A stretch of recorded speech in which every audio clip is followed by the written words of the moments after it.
तया ठविता महा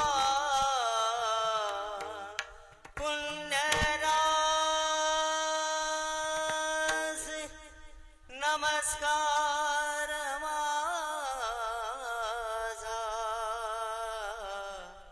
श्री गुरु ज्ञानेश्वरा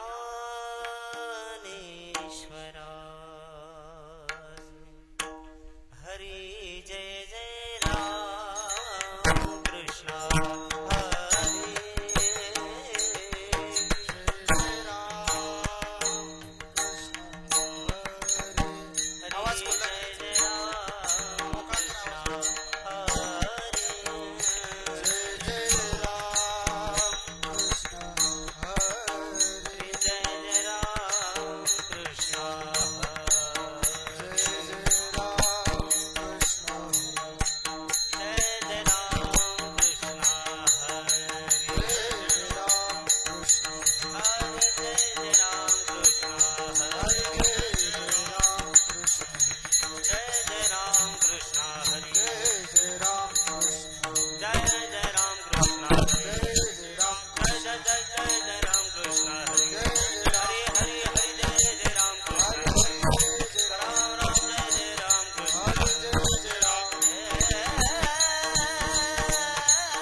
सुंदरात धान उभे विठेवर सुंदरात धान उभे विठेवर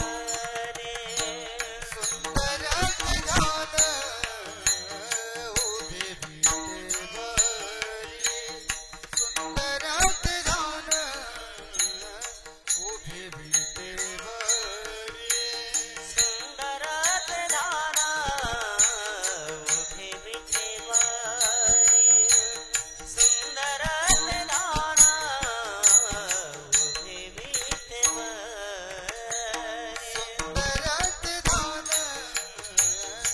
उभे विठेवर सुंदरात धान उभे विठेवर कटावरी हे बोनिया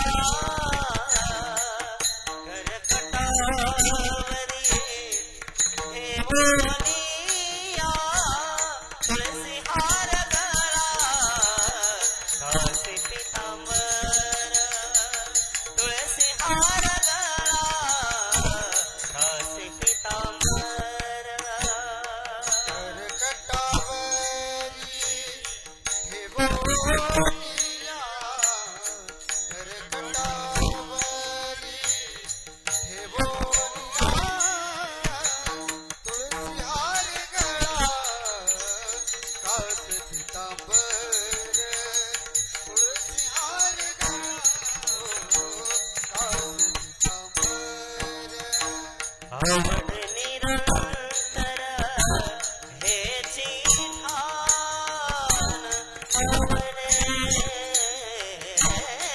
निरंतर हेची ठाण तुलसी हार गळा काशी पीतांबर तुलसी हार गळा काशी पीतांबर आवडे निरंतर हेची ध्यान आवडे निरंतर हेची ध्यान तुळसी हार गळा हो कास पीतांबर तुळसी हार गळा कास पीतांबर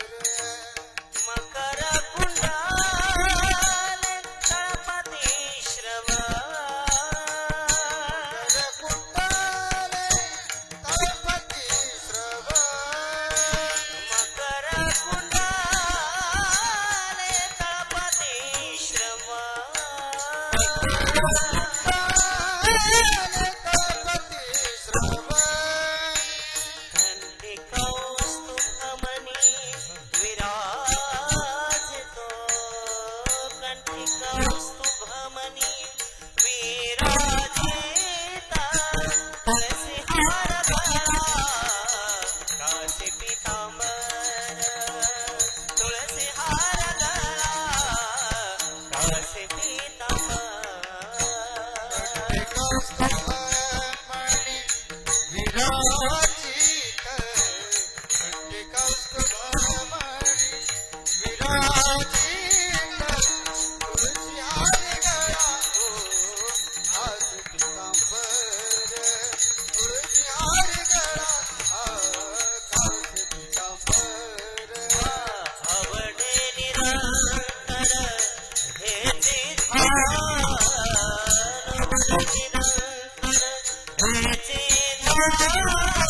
तुळसी हार गळा कास पीतांबर तुळसी हार गळा कास पीतांबर आवडे निरंतर हेचे ध्यान आवडे निरंतर हेचे ध्यान तुळसी हार गळा कास पीतांबर तुळसी हार गळा हो कास पीतांबर सुख मन माझे सर्व सुख हेचे सर्व सुख याची सर्व दुःख याची सर्व सुख सुख मन माझे हेचे सर्व सुख हेचे सर्व सुख याची सर्व सुख याची सर्व सुख पाहिन श्रीमुख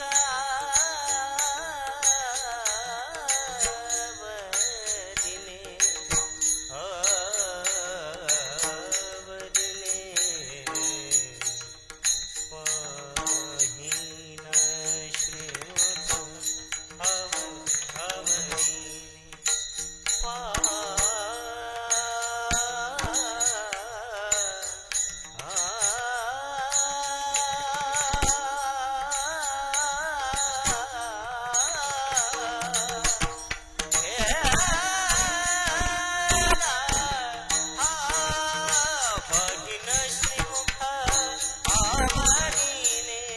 पाहिन श्रीमुख तुळसी हार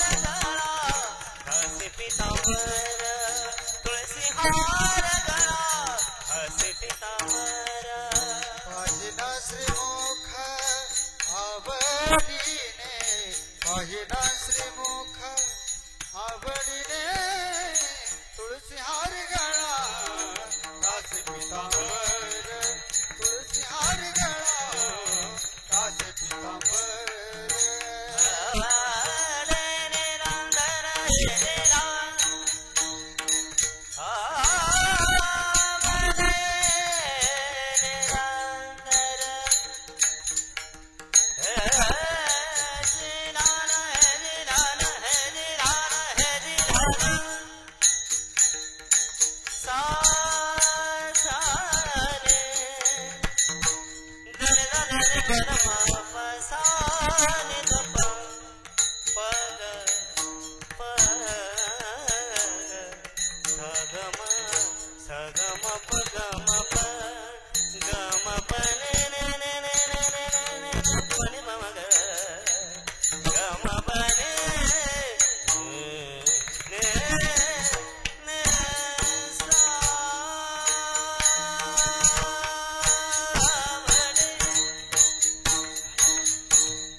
आवडे निरंतर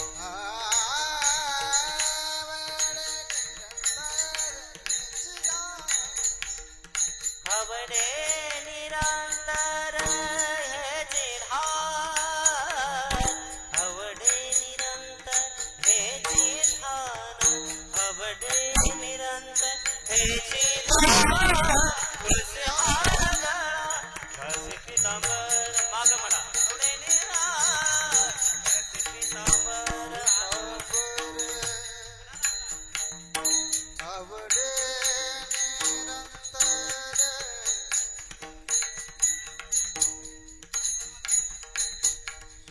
तुळसी हार गळा घासी पितांबर तुळसी हार गळा घासी पितांबर घासी पितांबर विठोबा रखुमाई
ब्रह्ममूर्ती संत जगी अवतरले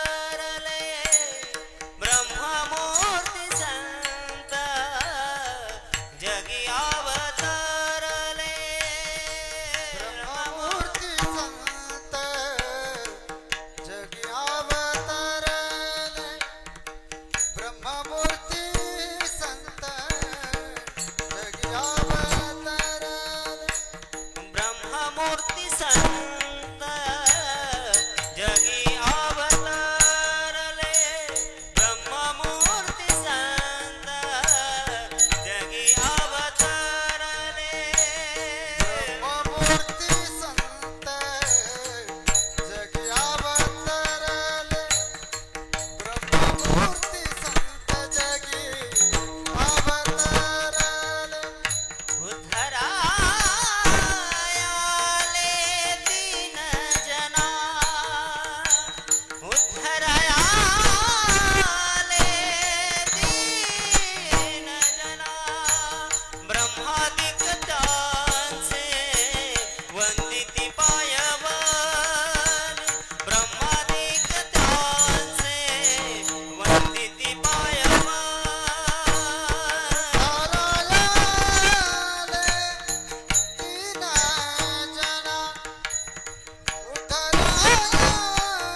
टाळी वाजवा टाळी टाळी टाळी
ब्रह्ममूर्ती संत जगी अवतरली उद्धराया आले दीन जना ब्रह्मादिक त्यांची वंदिती पायवनी नाम घेता वदनी दोष जाती होका दुराचारी विषयी आसक्त होका दुराचारी विषयी आसक्त संत कृपे त्वरित उद्धरतो ब्रह्मादिक त्यांची वंदिती पायवनी नाम घेता वदनी दोष जाती अखंडित नामा त्यांची वास पाहे अखंडित नामा त्यांची वास पाहे निशिदिनी ध्याये सतसंगती ब्रह्मादिक त्यांची वंदिती पायवणी नाम घेता वदनी दोष जाती श्री पांडुरंगा सद्गुरु ही स्वामी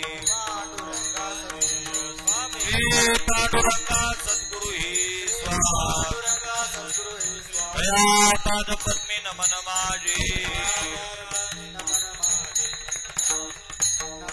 ओम नमो ज्ञानेश्वरा करुणा करा दयाळा तुमचा अनुग्रह दलो पावन झालो चराचरी नमो सद्गुरु तो कया ज्ञानदीपा नमो सद्गुरु सच्चिदानंद रूपा नमो सद्गुरु भक्त कल्याण मूर्ती नमो सद्गुरु भास्करा पूर्ण कीर्ती मस्तकही पायावरी या वारकरी संतांच्या हृदय शिवासन करुण्या माझ्या बैशी गुरुराजा गजानना सद्गुरु श्री पांडुरंग परमात्मा त्या स्मरणी कडून पूर्णिवासी जगज्जननी जगन्माता विदर्भ कन्या देवी ज्ञानांच्या राजयोग्यांची माऊली अशा असणारे ज्ञानवारे जगद्गुरु तुकुबारे त्याचप्रमाणे थडचे वालुगेश शेगाव निवासी युगी सम्राट संत सम्राट विदेही सम्राट गजान महाराज त्यांच्या अंतरंग प्राणप्रिय पट्टश्री श्री संत भास्कर महाराज गुरुशंकर महाराज तथा वारकरी कीर्तिभूषण वारकरी रत्न संत श्री वासुदेवजी महाराज अडगावकर आदी करून साधू संतांना नमस्कार करून कार्यक्रमाकरता उपस्थित असणारे संपूर्ण भूगंधर्व तानगंधर्व तालगंधर्व महाराज मंडळी मृदंगाचार्य सन्मुख बसले असणारे संपूर्ण श्रोतृवर्गत आणि जगन्माता मुक्ताबाई या सर्वांना नमस्कार करून आज या ठिकाणी कीर्तन रूपी सेवेचा वाटा माझ्याकडे आलेला आहे. सेवेकरता निवडलेला अभंग अखिल विश्ववंदित महाराष्ट्र भूषण पंढरपूर निवासी भगवान पांडुरंग परमात्म्याची प्रेम भंडारी भारतीय ऐक्याचं महान प्रतीक ज्या वेळेला यातायातीची साधनं उपलब्ध नव्हते अशा कालखंडामध्ये प्रांतवादाच्या भिंती पुरत्या पाडून टाकत देशिक भाषिक आणि प्रादेशिक ऐक्य घडवत समाजाचं मन मेंदू आणि मनगट मजबूत करण्याचं काम ज्यांनी केलं ते संत चरित्राचे आद्य इतिहासकार संत शिरोमणी नामदेवराय यांच्या गाथेतील संत महिमा या प्रकरणातील पहिल्या क्रमांकाचा बहुतेकांच्या पाठांतराचा परिचयाचा अशा पद्धतीचा अभंग आहे. अभंगावर बोलण्यापूर्वी थोडासा परिहारार्थी निष्ठा तुमच्या साथ सेवा केम निमित्त सांगायलाच नको, सर्व नश्रुत आहे. सालाबाद प्रमाणे याही वर्षी परमपूजनीय कर्मयोगी संत श्री शुभदास महाराजांच्या पुण्यतिथी महोत्सवाचा औचित्य साधून आयोजित असणारा हा त्रिदिवसीय भव्य स्वरूपाचा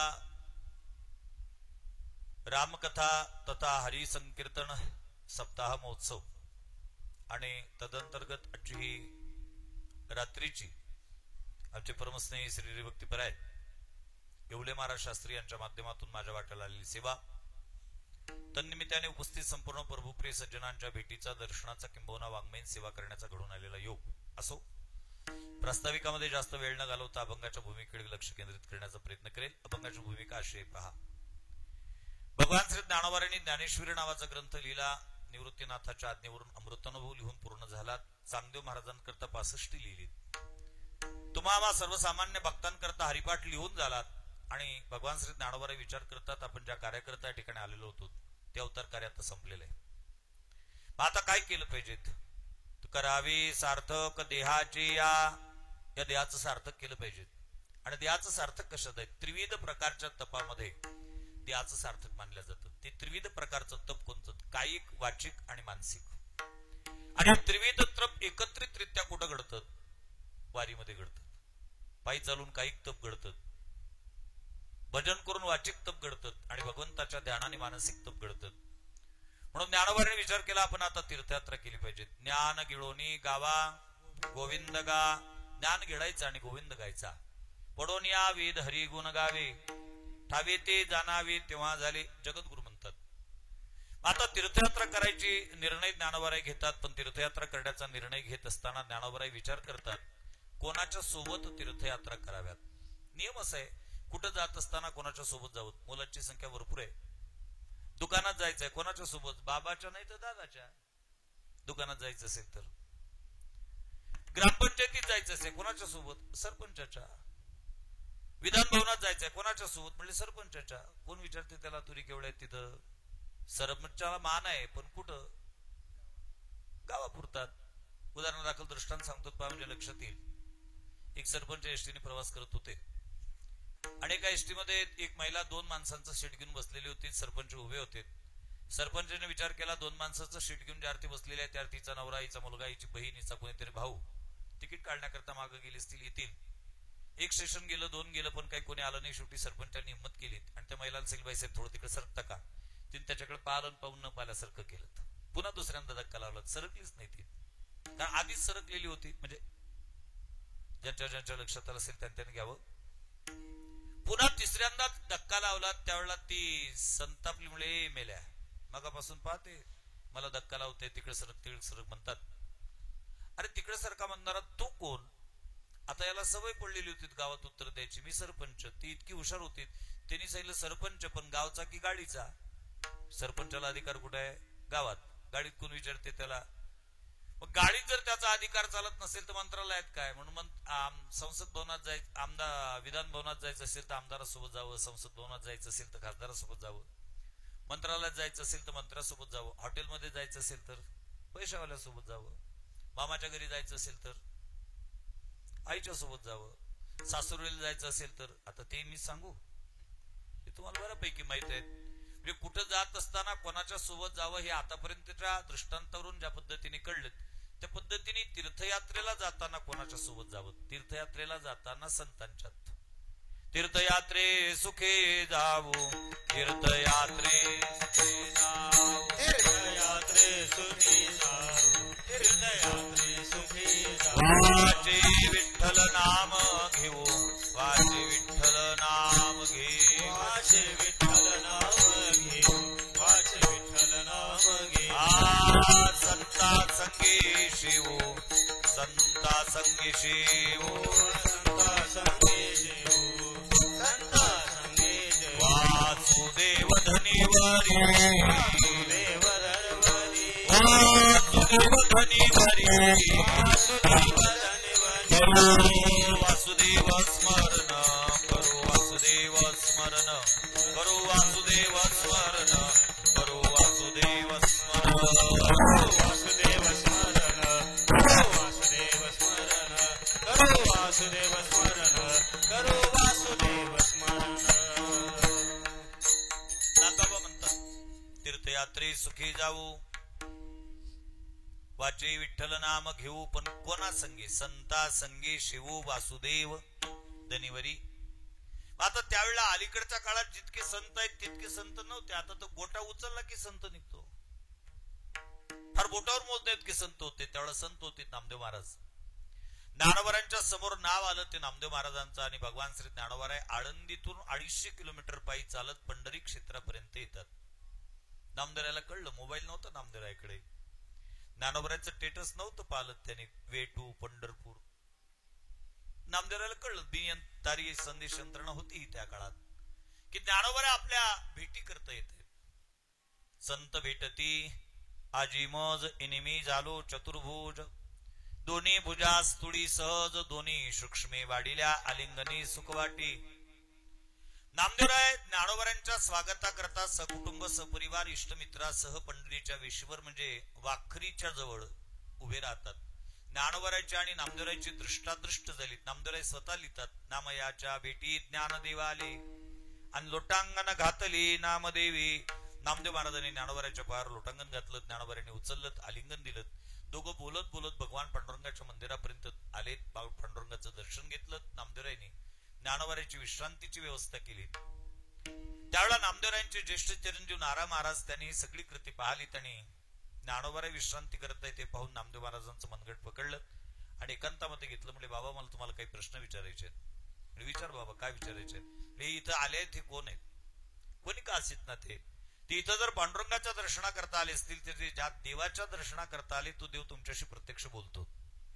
नुसता बोलत नाही तो देव तुमच्या हातचं दूध पितो. नामदेवा हाती दूध प्याला. नुसता दूध नाही पित तुझ्या आमचा नैवेद्य खातो बाबा तुमच्या हातचा. नैवेद्य हातीचा मूर्ती जेवी.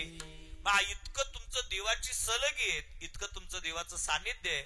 आणि ते त्या देवाच्या दर्शनाकरता आलेले असताना माझा नजर अंदाज सांगतोय बाबा ते तुमच्यापेक्षा वयाने लहान वाटलेत मला तरी तुम्ही त्यांना साष्टांग दंडवत घातला.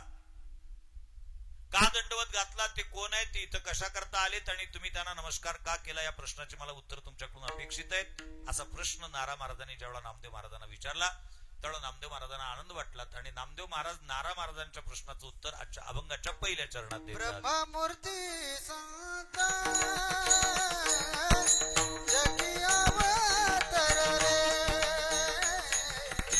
ब्रह्ममूर्ती संत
त्यांचे वंदिती पायवने ब्रह्मादिक त्यांचे वंदिती पायवने नामदेव महाराज नारा महाराजांना सांगतात. नारा कोण आहेत सांगू का? ते ब्रह्ममूर्ती आहेत, ते संत आहेत, ते या जगात अवतरित झालेले आहेत आणि दीन लोकांचा उद्धार करण्याकरता ते आलेले आहेत. आता साहजिकच जाणकार श्रोत्याच्या अंतःकरणामध्ये प्रथम दर्शनशी शंका उपस्थित होण्याची शक्यता नाकारता येत नाही की नामदेव महाराज त्यांना ब्रह्ममूर्ती असं म्हणतात. ब्रह्ममूर्ती म्हणजे काय? शास्त्रामध्ये मूर्त्या अनेक आहेत. श्रीमद भागवताच्या एकादश स्कंदामध्ये 8 प्रकारच्या मूर्ती सांगितल्यात. सांगत बसलं तर काकळा इथंच करावं लागेल. त्या मूर्तीचा विचार नाही करत. किंवा आम्ही वारकरी संत चतुष्टयांना नमस्कार करत असताना ज्ञानेशम ज्ञानमूर्तींच साक्षात प्रेम स्वरूपिणम नामदेवम दयामूर्तीम नाथम वंदे पुनः पुनः. ज्ञानोबर आहेत, ज्ञानमूर्ती आहेत, दयामूर्ती नामदेव आहेत, शांतीमूर्ती नाथ महाराज आहेत, वैराग्य मूर्ती जगद्गुरु तुकोबार आहेत. परंतु याच्यापेक्षा संत वाङ्मयामधल्या मूर्त्या पाहूत आपण. संत वाङ्मयामध्ये प्रामुख्याने 3 मूर्त्यांचं वर्णन येतं. एक आहे पापमूर्ती, दुसरा आहे धर्ममूर्ती आणि तिसरा आहे ती ब्रह्ममूर्ती. पापमूर्ती कोणाला म्हणावं? जगद्गुरु तुकोबार गाथेत लिहितात. दुखवितो बुडी सांगडीचा तापा आणि आतत्याई पापा चीच मूर्ती. आतताई पापाची मूर्ती आहे. आतताई म्हणजे कोण? वशिष्ठ स्मृती नावाचा आमचा ग्रंथ आहे आणि त्या वशिष्ठ स्मृती नावाच्या ग्रंथामध्ये वशिष्ठांनी आतताईची व्याख्या करत असताना 6 प्रकारचे महापाप ज्याच्याकडून होतात त्याला आतताई म्हणून संबोधलेले. अग्निदोगरदशैव शस्त्रपाणिर्धनापह क्षेत्रधारा प्रहरताच षडैते आततायिनः आततायिन मायांतम हन्या देवा विचारयेत नातताही वधे दोषो हंतुर्भवति कश्चनः. वशिष्ठ स्मृतीतले श्लोक आहेत. मला शास्त्री महाराजांना सांगताना आनंद वाटतो की त्यांनी उत्तर हिंदुस्थानात जाऊन या सगळ्या स्मृती ग्रंथांचं अध्ययन केलं. जवळपास 40 स्मृती सद्यस्थितीत आपल्याकडे उपलब्ध आहेत. भाग्यवान होतो आपण की त्या 40 पैकी एकच श्रुती यांच्या हातात लागली आणि डांगोरा पिटून लावला त्या स्मृतीचा. 39 अजूनही समजल्या नाही त्यांना, नाही का? त्याच्यातली शांडिल्य स्मृती वेगळी, वशिष्ठ स्मृती वेगळी, अशा वेगवेगळ्या स्मृत्या आहेत.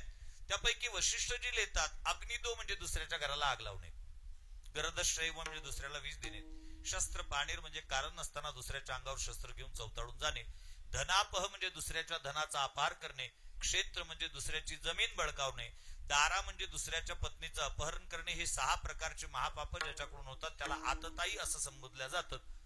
आणि भगवान श्री ज्ञानोबा ज्ञानेश्वरीच्या 16व्या अध्यायामध्ये श्रुतीचं वर्णन करत असताना असं लिहितात, जे अहितापासून काढिती हित देऊनी वाढविती नाही श्रुती परवती माऊली जगा. श्रुती म्हणजे कोण? जे जीवाला अहितापासून काढते, हित देऊन वाढवते. श्रुती सारखी माऊली नाही असं ज्ञानोबा म्हणतात. परंतु ते श्रुती सुद्धा कुठेतरी कठोर अशा पद्धतीची भूमिका घेते आणि ती श्रुती सांगते अशा पद्धतीचे 6 प्रकारचे महापाप ज्याच्याकडून झाले असतील त्याला कुठलीही दया माया न दाखवता त्याचा चिरच्छेद करणे योग्य आहे. तुमच्या अंगात ताकद असताना जर तुम्ही त्याचा चिरच्छेद करत नसाल तर त्याचा दोष तुम्हाला लागेल. म्हणून आतताई पापाची मूर्ती आहे. दुसरी मूर्ती आहे धर्माची तू मूर्ती, तुझे हाते पाप पुण्य तुझे हाते धर्माची तू मूर्ती, पाप पुण्य तुझे हाती, पाप पुण्य तुझे हाती, पाप पुण्य तुझे हाती. जगद्गुरु म्हणतात धर्माची तू मूर्ती आणि पाप पुण्य तुझ्या हाती. देव धर्ममूर्ती आहे, पाप पुण्य त्याच्या हातात आहे. म्हणून तुकोबार एका ठिकाणी देवाला असंही म्हणतात, तुका म्हणे देवा तू करशी ते सोपे आणि पुण्य होती पापे आमच्या मते. तू करस ते सोपं आहे. आम्ही ज्याला पुण्य समजतो देवा ते नेमकं पाप होतं, आम्ही ज्याला पाप समजतो ते पुण्य असतं. आणि म्हणून धर्माची मूर्ती आहे, पाप पुण्य तुझ्या हातात आहे. आणि तिसरी मूर्ती आहे तिला नामदेव महाराज ब्रह्ममूर्ती म्हणतात. तुकोबार मात्र गाथेत शब्द बदलवतात. तुका म्हणे सांगू किती आणि तोची भगवंताची मूर्ती. किती सांगू तुम्हाला, तोच भगवंताची मूर्ती आहे. तर ब्रह्म म्हणजे भगवंतन, मूर्ती म्हणजे स्वरूप. संत कोण आहेत? संत हे ब्रह्म स्वरूप आहेत, अर्थात भगवत स्वरूप आहेत. भगवान सुद्धा ज्ञानेश्वरी मध्ये बोलतात. भगवान श्री ज्ञानोबा आहे, भगवान श्रीकृष्णांच्या मुखामध्ये शब्द घालतात आणि वर्णन करतात. आत्मज्ञानी चोखडी संतती माझी रूपडी, ते तर दृष्टी पडो आवडी कामिनी जैशी. संत कोण आहेत? माझं रूप आहेत. किंवा नाथ महाराज एकनाथी भागवतामध्ये लिहितात, प्रतिमा माझ्या अचेतन व्यक्ती, संत माझ्या सचेतन मूर्ती, दृढ भावे केलिया त्यांची भक्ती, ते मज निश्चिती पावली. उद्धवा, अरे ज्या प्रतिमा आहेत ना मंदिरातल्या, अचेतन आहेत. परंतु परमपूजनीय शुभदास महाराजांसारखे, ज्ञानोबारायांसारखे, नाथ महाराजांसारखे, नामदेव महाराजांसारखे, जगद्गुरु तुकोबारायांसारखे, माझे गुरु वैकुंठ संत श्री वासुदेवजी महाराजांसारखे जे संत आहेत, भगवंताचं मत आहे ते संत म्हणजे संत माझ्या सचेतन मूर्ती आणि दृढ भावे केलिया त्यांची भक्ती, ते मज निश्चिती पावली. किंवा भगवान त्याच्याही पुढे बोलतात, संता परीस पूज्य पाहो जगी नाही आन देवो, संत पूजने देवादी देवो स्वय स्वयमेव संतुष्टी. संतापेक्षा पूज्य या जगतामध्ये कोणीच नाही. संतांची पूजा केली तर देव संतुष्ट होतो. तुका म्हणे संत सेवा हेची देवा, उत्तम तुका म्हणे देवा यांची केली पावे सेवा. म्हणून ब्रह्ममूर्ती कोण? ब्रह्म म्हणजे भगवंत आणि मूर्ती म्हणजे स्वरूप. हे जे काही ज्ञानोबा आहेत हे भगवत स्वरूप आहेत. पुन्हा हे कोण आहेत? हे संत आहेत. शास्त्री महाराज आहेत, शास्त्री द्वय आहेत. कधी कधी अडचण जाते आम्हाला बोलताना असे लोक समोर बसले की. संत म्हटला की अलीकडच्या काळामध्ये इतकी विचित्र परिस्थिती झाली. उत्तर हिंदुस्थानात तर संतांचं पेवच फुटलंय. आता तुम्ही तुमच्या घरची टीव्ही लावा, असता संस्कार साधना, टीव्ही चालू केली की 5 वर्षाचा संत, 10 वर्षाचा संत, 15 वर्षाचा संत, 100 वर्षाचा संत. संत शब्द याने गुळगुळीत करून टाकला आणि त्याच्या पुढे बोलू का बदनामही केला. गुळगुळीत केला म्हणजे कोणाच्या पुढे संत लिहितात? काहींची वेशभूषा, केशभूषा, त्यांचं बोलणं, त्यांचा भूतकाळ, त्यांचा वर्तमान, हे सगळं पाहून असं वाटतं खरंच जर हे संत असतील ना, मग ज्ञानोबारायच्या तुकोबारायच्या नावाच्या पुढे संत लिहावं का न लिहावं इतका गुळगुळीत करून टाकला त्याने. कधी कधी तर असं वाटतं त्यांच्या नावाच्या पुढच्या संत या शब्दातील स काढून टाकायचा आणि त्याच्यात ज लिहायचा. कॉलेजचे शाळेचे विद्यार्थी त्यांच्या लक्षात येईल, संतातला स काढून टाकला आणि त्याच्यात ज लिहिला तर काय होते? संत नाही, ते जंत आहेत. जंत. संतात आणि जंतात काही जास्त फरक नाही. जंत त्याला म्हणतात ज्याच्या पोटात होतात, त्याला त्याच्या पोटात राहून त्याचं शोषण करतात, त्याला जंत म्हणतात. म्हणजे त्याच्याच पोटात राहून शोषण करणारे ते जंत. संत त्यांना म्हणतात ज्या समाजामध्ये राहतात त्या समाजाचं शोषण न करता स्वतःच्या उपदेशामृताच्या द्वारा ज्या समाजाचं पोषण करतात त्यांना शुभदास महाराजांसारखे संत म्हणतात. शिवभावे जीव सेवा करणारे हे संत आहेत. पोषण करतात, शोषण नाहीत करत. संतांची खरी व्याख्या आहे समाजाचं पोषण करणे. पण संत कोण? प्रमाण नाही देत. प्रमाण देत बसलो तर रात्र जाईल त्याच्यात. कोटीने सांगतो योग्य मार्गदर्शकाच्या मार्गदर्शनामध्ये जे प्रपंचाची बरोबर परमार्थाची मार्गक्रमण करतात, वाटचाल करतात, त्यांना साधक असं म्हणतात. जे मुक्कामाला जाऊन पोचलेत त्यांना मुक्त असं म्हणतात. आणि मुक्कामाला जाऊन पोचल्यानंतर इतरे जनांच्या उद्धाराकरता पुन्हा परत येतात त्यांना संत असं म्हणतात. येथे उपकारासाठी आली घरजा वैकुंठी. म्हणून नामदेव महाराज म्हणतात नारा अरे बाबा हे ब्रह्ममूर्ती आहेत, हे संत आहेत आणि हे जगी अवतरले, या जगात अवतरित झालेले आहेत. मला सांगताना स्वाभिमान वाटतो ज्या संप्रदायाचे आपण पाईक आहोत तो संप्रदाय वारकरी संप्रदाय, अवतार संकल्पनेला मानणारा संप्रदाय. त्या संप्रदायातला प्रत्येक संत कोणाचा ना कोणाचा अवतार आहे. सदाशिवाचा अवतार, स्वामी निवृत्तीदातार, महाविष्णूचा अवतार, सखा माझा ज्ञानेश्वर ब्रह्मा सोपान तो झाला, भक्ता आनंद वर्तला, आदी शक्ती मुक्ताबाई, दाशी जनी लागी पायी शिवतो निवृत्ती, विष्णू ज्ञानदेव पायी सोपान तो ब्रह्मा मूळ माया मुक्ताबाई. खूप प्रमाण आहेत. किंवा जगद्गुरु तुकोबारायचं वर्णन करताना ज्ञानोबाराय वर्णन करतात. काजो अवतार नामयाचा. रामेश्वर भट्टाच्या स्वप्नातून ज्ञानोबाराय सांगतात बाबा तुकोबाराय कोण आहे? तुका सर्वा श्रेष्ठ प्रिया माथोर काजो अवतार नामयाचा. किंवा निळोबाराय सांगतात जगद्गुरु तुका अवतार नामयाचा. अवतार संकल्पना मानणारा संप्रदाय. पण माफी मागून बोलेल अलीकडच्या काळामध्ये याचा इतका विपर्यास झालाय, इतका विपर्यास झालाय. अलीकडच्या काळात बऱ्याच लोकांनी त्या अवतार या संकल्पनेला पार काळी लावली. म्हणजे त्याचा पार राख रांगोळी करून टाकलीत. एक जण म्हटलं आमचे गुरु आमचे महाराज गजानन बाबाचा अवतार आहे, म्हणजे चांगली गोष्ट आहे. दुसरा म्हटलं आमचे महाराज साईबाबाचा अवतार आहेत. तिसरा म्हटलं मग आमचे महाराज काय कमी आहेत का? आमचे महाराज अक्कलकोटच्या स्वामीचा अवतार आहेत. म्हणजे या 3 बाबाचे अवतार बऱ्यापैकी व्हायला लागलेत महाराष्ट्रात. खऱ्या अर्थानं सांगू का, या महाराष्ट्राला अजूनही काही बाबांच्या अवताराची गरज आहे. ते बाबा कोणचे? या महाराष्ट्राला पहिल्या बाबाच्या अवताराची गरज आहे, ते म्हणजे गाडगे बाबा. दुसरे बाबा शुकदास महाराज यांच्या अवताराची गरज आहे. पण गाडगे महाराजचा आणि शुकदास महाराजचा अवतार होणार नाही का? कारण गाडगे महाराजचा अवतार घेतला की हातात खराटा घ्यावा लागते, आणि शुकदास महाराजचा अवतार घेतला की लोकांची सेवा करावी लागते. शिवभावी जीवसेवा यांचा अवतार होतच नाही. आणि गजानन बाबा, साईबाबा आणि अक्कलकोटचे स्वामी यांचा अवतार घेतला की काहीच करावं लागत नाही. काय म्हणजे अंगही स्वतः धुवावं नाही लागत. आंघोळी शिष्य करून देतात, कपडे शिष्य घालून देतात, घोटूनही शिष्य देतात. काय ते तुम्ही ठरवा. आता सगळं शिष्यच करतात. अवतार कशाला म्हणतात? शास्त्री महाराज आहेत, व्याकरण काही माझं अभ्यासलं नाही, पण थोडंफार जे काही येते त्याच्यात अवतार या शब्दाची निर्मिती करत असताना तृतरती हा धातू आहे, आणि त्या तृतरती या धातूला अवाहा उपसर्ग लागून अवतार हा शब्द निर्माण होतो. आणि त्याचा अर्थ होतो वरून खाली येणे. कशा करता? खालच्यांना वर नेण्या करतात. आणि म्हणून नामदेव महाराज म्हणतात ब्रह्ममूर्ती संत जगी अवतरले, अवतरित झालेले. नाथ महाराजांनी याचं समर्थनच केलं. धर्मरक्षा या कारणे संत होता ती अवतीर्णे. कारण अवतीर्ण याला अवतार असं संबोधल्या जातं. आणि अवतार या शब्दाची खरी व्याख्या अशी आहे, अवतार या शब्दामध्ये 4 अक्षर आहेत, आणि त्या 4 अक्षराचे स्वतंत्र अर्थ आहेत. अ म्हणजे अंतर्यामित्व, व म्हणजे वरदत्व, ता म्हणजे तारकत्व, र म्हणजे रक्षकत्व. अंतर्यामित्व, वरदत्व, तारकत्व आणि रक्षकत्व हे 4 गुण ज्याच्या ठिकाणी एकत्रित येत असतील त्याला अवतार असं म्हणतात. कारण मराठी भाषा इतकी समृद्ध आहे, त्या भाषेच्या ग्रंथांमध्ये अर्थ आहेत, त्या ग्रंथातल्या स्कंदांमध्ये अर्थ आहेत, त्या स्कंदातल्या अध्यायांमध्ये अर्थ आहेत, त्या अध्यायातल्या परिशिष्टामध्ये अर्थ आहेत, त्याच्यातल्या वाक्यात अर्थ आहेत, त्याच्यातल्या शब्दात अर्थ आहेत. नवल नाही, त्या शब्दातल्या प्रत्येक अक्षरामध्ये अर्थ आहेत. तो अक्षरातला अर्थ पाहायला पाहिजेत. उदाहरणादाखल सांगायचं जरी लोक म्हणतात का हे काय? हे मंदिर. कोणाचं? शुकदास महाराजचं. हो म्हणजे मंदिर म्हणजे काय? म्हणजे मंदिर म्हणजे देऊळ, देऊळ म्हणजे मंदिर. हा आम्ही केलेला अर्थ आहे. मंदिर या शब्दाची खरी व्याख्या आहे. म म्हणजे मंगलता, दी म्हणजे दिव्यता आणि र म्हणजे रम्यता. मंगलता, दिव्यता आणि रम्यता ह्या तिन्ही गोष्टी जिथं एकत्रितरित्या नांदताना दिसतात त्याला मंदिर म्हणावं. नाही तर समाजामध्ये वावरत असताना काही ठिकाणी मंगलता आहेत. लग्नाचा प्रसंग आहे, नाव मंगल आणि सगळं अमंगलच अमंगल. रात्री प्रवास करत असताना हायवेच्या कडेला सगळी दिव्यताच दिसते, झगमगाट.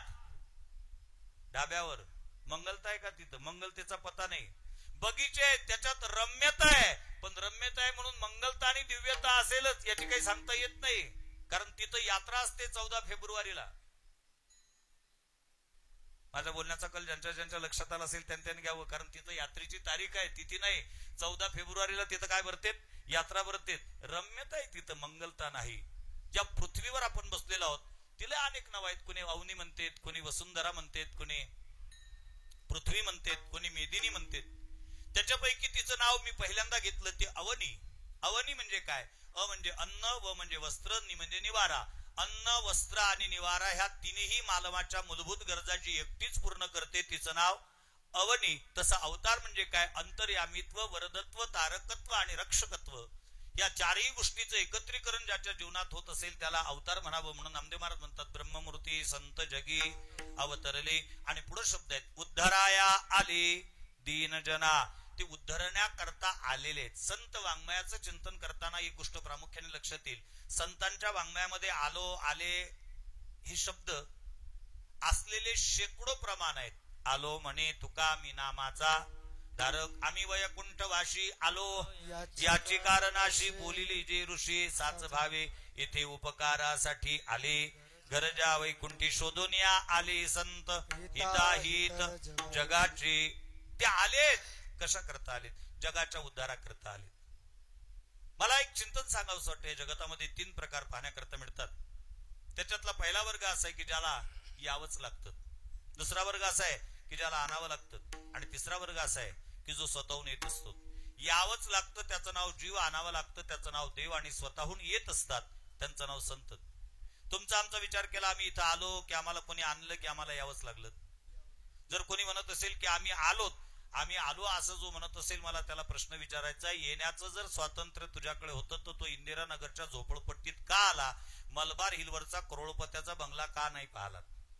आजही या देशात, या जगात ही शोकांतिक आहे. जिथं खाण्याकरता भरपूर आहे तिथं खाणारा कोणी नाही, जिथं खाण्याकरता काही नाही तिथं खाणाऱ्याची कमी नाही. इंदिरानगरच्या झोपडपट्टीमध्ये दत्तक विधान झाल्याची बातमी पेपरात तरी वाचली का कोणी? नाही. तिथं पुढे 2-3, मागं 2-3, 2 काकीत 2, तरी एखाद्याची गडबड आहेच. आणि करोडपत्याचे बंगले पहा, आम्ही सतत फिरत असतो. भटक्या विमुक्त जाती जमातीतील लोक आहोत, आमच्याकडे कास्ट सर्टिफिकेट नाही, तो भाग वेगळा, पण आई वस्तुस्थिती सतत भटकत असतो. करोडपत्याच्या बंगल्यापासून तर इंदिरानगरच्या झोपडपट्टीपर्यंत, आश्रमापासून तर महालापर्यंत असतो. एखाद्या करोडपत्याच्या बंगल्यात आपण 8 दिवस राहावं, ते दोघं नवरा बायको दिसतात. निघता त्यांना विचारा, चिरंजीव अमेरिकेत असतात वाटते. तो म्हणते कोणाचे? म्हटलं तुमचे, नाही तर का आमचे? नाही म्हटले मुलगा नाही महाराज. म्हटलं मग मुलगी असेल, इंग्लंडला असते का? म्हटले नाही महाराज, मुलगी नाही. म्हटले मुलगा नाही, मुलगी नाही, लग्न होऊन किती वर्ष झाले? म्हणजे कालच 25वा वाढदिवस साजरा केला लग्नाचा आम्ही. मग अजून आशा आहे का? म्हटले नाही. मग एवढी मोठी प्रॉपर्टी आहे त्याचं काय? त्यात काय? म्हटले एखादा दत्तक घेऊ. मग त्याला म्हणू, एवढ्या मोठ्या संपत्तीला तुम्ही दत्तक घेणार, हे काही बरोबर आहे का? त्यात म्हटले न बरोबर नसाल काय झालं? काय चुकीचं याच्यात? मी माझ्या वडिलाचा दत्तक, माझे वडील माझ्या आजोबाचे दत्तक, माझे आजोबा माझ्या पंजोबाचे, आमची परंपरा दत्तकाची आहे. म्हणजे आमच्या येण्याचं जर स्वातंत्र्य असतं तर आम्ही मलबार हिल मध्ये आलो असतो, इंदिरानगरच्या झोपडपट्टीत नाही. पण ज्या अर्थी आम्ही गरीबाच्या घरी आलो त्या अर्थी येण्याचं स्वातंत्र्य नाही. बरं, येण्याचं नाही तर नाही, जाण्याचं तरी कुठं आहे? ते म्हणून महाराज कुठल्या युगात बोलतात? 2024 चालू आहे. जाण्याच्या करता किती साधन उपलब्ध आहे. अगदी आश्रमाच्या पुढे उभं राहिलं तरी इकडून एसटी, तिकडून ट्रक, तिकडून मोटरसायकल, इकडून जीप, झालं थालीपीठ. काय किती कृषी केंद्रावर औषधी उपलब्ध आहेत. तुमची किती इच्छा असली पण त्याची जर इच्छा नसलीत ना तर ती व्यवस्था नाही. एंडोसल्फानचा 1 लिटरचा डबा पिऊन लोक वाचतात आणि चहाचा ठसका बसून मरतात. विमान विमानातून पळून वाचतात आणि ठोकरा लागून मरतात. ही वस्तुस्थिती आहे. एक रिटायर झालेला माणूस होता, आणि माणूस रिटायर झाला की शक्यतोवर त्याला किंमत देत नाही. त्याला वेळेवर चहा नाही, वेळेवर जेवण नाही. नियमात वागलेला, शिस्तीत वागलेला माणूस, त्याला पश्चाताप झाला आणि पत्नीशी भांडला. म्हणले जा, तुम्हाला काही गरज नाही राहिली माझी, आता मी जीवच देतो. म्हणले ठीक आहे जा. कारण मराठीत एक वाक्प्रचार आहे, धरा धरा मालन मी चालली जीव द्यायले. जीव देण्याकरता जाणारा सांगून जात नसते, सांगणारा जीव देत नसते. कारण आपल्या मराठीत दुसरा एक वाक्प्रचार आहे, सडल्याची धाव कुपा लोक. याने विचार केले जाईल आणि वापस येईल. याला खरंच पश्चाताप झाला, याने ठरवलं जीवच द्यायचं. पण जीव द्यायचा तो कुठं द्यायचा? आता शहरात गेला, उड्डाण पुलावर गेला आणि त्याने विचार केला उड्डाण पुलावून कुदी टाकू, पण कुदी टाकून जर नाही मेलो हातपाय मुडला ते दवाखान्यातही नेणार नाहीत. मग विचार करत बसला. शेवटी ठरवलं त्याने, म्हटले सिग्नल सुटू द्या तिकडचा, वरून कुदी टाकून नाही तसा जीव गेला तर निदान एखादी गाडी जाईल, अंगावून जीव जाईल. विचार करत बसला. तितक्यात खालून एक भाजी विक्रेता चाललेला होता. त्याच्या डोक्यावर एक डालं होतं, त्याच्यात पालक मेथी घेतलेली हर्राशीत, आणि तोही घरून बायकोशी भांडण करून आला होता. बायको म्हणत माझं नशीब फुटकं, 25 वर्ष झाले तुमच्यासोबत लग्न करून, आणि काय नशीब फुटकं, इकडून 2 मणी तिकडून 2 मणी, मधात एक टप्पर, बजालं. गाई पुरल्या माझ्यापेक्षा, दरवर्षी लोळणे बदलतात, माझ्या गळ्यात तेच लोळणं आहे. आणि हा निघाला होता घरून. यांनी हर्राशीत भाजी विकत घेतली, स्वस्तात भेटली. त्याला असं वाटलं आपण मेकरला नेऊन जर विकली तर भरपूर पैसे येतील. त्याचं जे जीवचं टप्पर होतं कानाला लावलं. त्यांनी सांगितलं बायकोला, हालव. म्हटले राग आला का तुला? काही रागवू नको. म्हटले आज भरपूर भाजी भेटली, मेकरला जातो तर विकल्यानंतर तुलाही साडी आणतो, तुला चप्पल आणतो, बाळ्यासाठी एक ड्रेस आणतो, स्वयंपाक करून ठेव फक्त. आनंदाने असा बोलून राहिला तर नेमका त्यांनी वरून कुदी टाकली. जीव देण्याकरता ते डाल्यात जाऊन पडलं, त्याला धक्काही लागला नाही. आणि जे बायकोला घरी साडी आणतो म्हणत होतं त्याचं जाग्यावरच मुंडकं मोडलं खतम झालं. का? ना येण्याचं स्वातंत्र्य आम्हाला, ना जाण्याचं स्वातंत्र्य. परंतु संत त्यांना म्हणतात, येण्या जाण्याच्या स्वातंत्र्याचा परवाना ज्यांच्याकडे उपलब्ध असतो त्याचं नाव संत. म्हणून यावंच लागतं त्याचं नाव जीव, आणावं लागतं त्याचं नाव देव. आपण परवाच्या दिवशी त्याचा विचार करूत, मर्यादा पुरुषोत्तम रामचंद्र आले नाहीत, आणावं लागलं, पण स्वतःहून येत असतात, त्यांचं नाव संत. आता ही प्रक्रिया थोडी पुढे चालवण्याचा मी प्रयत्न करेन. जीव, देव आणि संत याच्यात काय फरक आहे? जीव त्याला म्हणतात ज्याच्यात इच्छा खूप आहेत पण सामर्थ्याचा अभाव आहे, त्याचं नाव जीव. देव त्याला म्हणतात ज्याच्याकडे सामर्थ्य सगळंच आहे पण इच्छेचा अभाव आहे, त्याचं नाव देव. आणि संत त्यांना म्हणतात इच्छा अधिक सामर्थ्य बरोबर जगदोद्धार, बरोबर संत. जीवाकडे इच्छा किती आहेत आता पहा ना तुम्ही. आचारसंहिता लागलेली आहे. आचारसंहिता लागलेली असताना वातावरणही तसं आहे. दिवसा ऊन तपते, संध्याकाळी पाणी येते, पहाटे पहाटे थंडी पडते. म्हणजे जवळपास सरकारप्रमाणे ऋतू सुद्धा आघाडीचेच आहेत. 3 पक्षाचं एकत्रीकरण नाही का. आघाडी, सरकार आघाडी, ऋतू आघाडीवर. एकाच कालखंडामध्ये 3 ऋतूचं दर्शन घडायला लागलेलं आहे. भाग्यवान लोक होत आपण. आता खेड्यापाड्यामध्ये संध्याकाळच्या वेळेला ते लोक ताप करतात. तिकडे काय म्हणतात महाराज? ताप म्हणतात की शेकोटी? काही लोक शेकोटी म्हणतात. तसा तापच शब्द आहे. पण मला एका पोराने काही दिवसापूर्वी प्रश्न विचारला, महाराज आलूचे बटाटे कधी होतात? आलूचे बटाटे कधी होतात? मी त्याला सरळ सांगितलं, तुझ्यासारखे सुशिक्षित ज्यावेळेला बाजारात जातात त्यावेळेला आलूचे बटाटे होतात. आम्ही गेलो की आलूच म्हणतो, तू म्हणतो बटाटे काय भाव दिले. तसं नाव तापच आहे त्याचा, पण सुशिक्षित त्याला शेकोटी म्हणतात. त्या तापावर बसणारी जे लोक असतात ना गावातले, ते काही सामान्य थोडे असतात. ते गावातले सगळ्यात निष्काम कर्मयोगी संत असतात. धुंडून धुंडून काढलेले. सप्ताहामध्ये मंडपात माणसं सापडत नाहीत, पारा वाजवायला माणसं सापडत नाहीत. आणि त्यांचा अखंड नाम सप्ताह 12 महिने 24 तास चालू असतो. विषय कोणता? जो हजर नसेल त्याची बिना पाण्याची करत राहणे, ह्याची आम्हा करणे काम. पण आता आचारसंहिता लागल्यानंतर त्या तापावरचे विषय बदललेत. 2च जण तापावर बसलेले होते. एक दुसऱ्या रामभाऊ म्हणजे काय रे सकाराम, तू मन काय गळ्या? काय झालं? सबका साथ सबका विकास म्हणून त्या माणसावर विश्वास ठेवला. आणि त्या पंतप्रधानांनी म्हटलं, राजा देश मागं नेला रे, हे विक ते विक ते विक. तो म्हटली जास्त सांगू नको, आम्ही ऐकल्या बातम्या टीव्हीवरच्या, वाचले.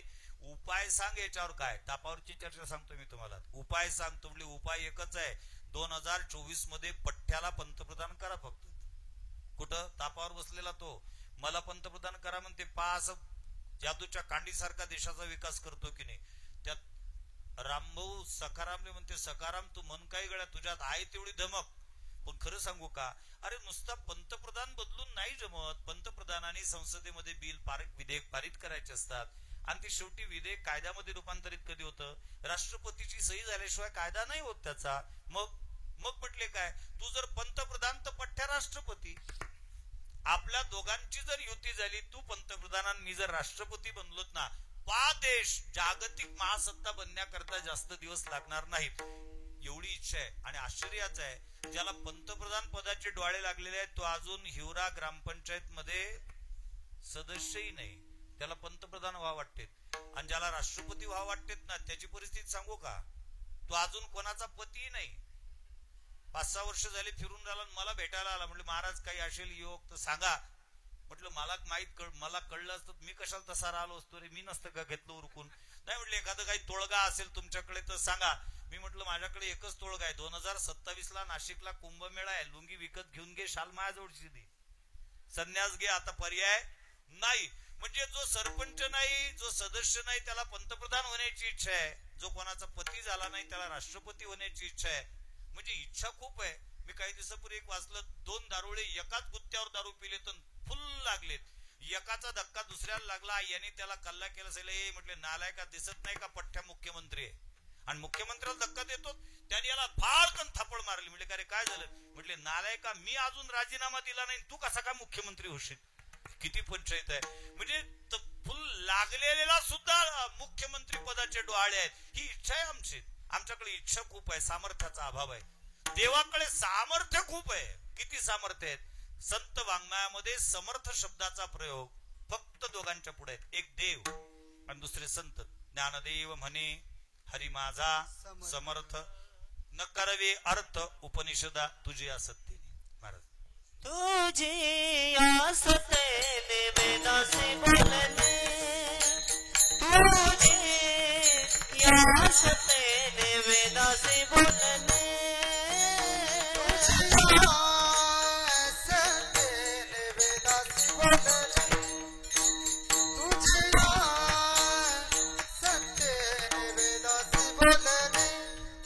सूर्यासे चालणे तुझी आसते, सूर्यासे चालणे तुझी आस, सूर्यासे चालणे तुझी आसते, सूर्यासे चालणे